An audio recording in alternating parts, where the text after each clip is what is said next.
உங்களுக்கு 2025ஆம் ஆண்டுல வந்து புதுசா வந்து வேலையை வந்து அதாவது ஸ்டூடெண்ட்ஸா இருந்தா காலேஜ் முடிச்சுட்டு வேலைக்கு போறவங்களாகட்டும் இல்ல வந்து வேலை தேடிட்டு இருக்கிறவங்களுக்காகட்டும் எப்படி இருக்கும்னு பார்த்துட்டா பிப்ரவரி 2025 வந்து சனி பகவான் வந்து உங்க ராசிக்கு 12ஆம் இடத்துல வந்து பயிற்சி ஆவார். அப்போ வந்து 7.5 சனியே ஸ்டார்ட் ஆகிறாரு.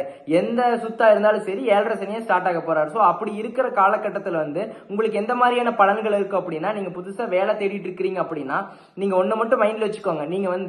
நீங்க நினைக்கிறீங்க அது டக்குன்னு நடக்கிற மாதிரியான சூழ்நிலை இந்த இயர்ல இல்ல அப்படின்னா எடுத்துன்னு நெகட்டிவா பேசணும்னு நினைக்காதீங்க. நான் வந்து கிளியரா சொல்லி என்ன நடக்கும் என்ன நடக்காது அப்படின்னு கரெக்டா சொல்லிடுறேன். ஓகேவா? சோ அப்ப நீங்க வந்து ஃப்ரெஷர் ஒரு புதுசா வந்து ஒரு வேலை தேடிட்டு இருக்கிறீங்க அப்படின்னா இல்ல வேலை தேடிட்டு இருக்கிறீங்கன்னா ரொம்ப வருஷமா வேலை தேடிட்டு இருக்கிறீங்க வேலை கரெக்டா செட் ஆகல அப்படின்னா இப்போ உங்களுக்கு எப்படி இருக்கும்னா நீங்க நினைச்ச உடனே அந்த கம்பெனில வந்து வேலை கிடைக்காது. சில பேருக்கு வந்து டக்குன்னு நான் ஒரு அப்ளை பண்ணண்டா நான் போய் டக்குன்னு இன்டர்வியூ அட்டன் பண்ணண்டா எனக்கு கிடைச்சிருச்சு அப்படின்னா அது உங்க ஃப்ரெண்ட் அப்படி சொல்லுவாங்க. அது வந்து உங்களுக்கு அந்த மாதிரியான எந்த ஒரு சேஞ்சஸ் வந்து 2025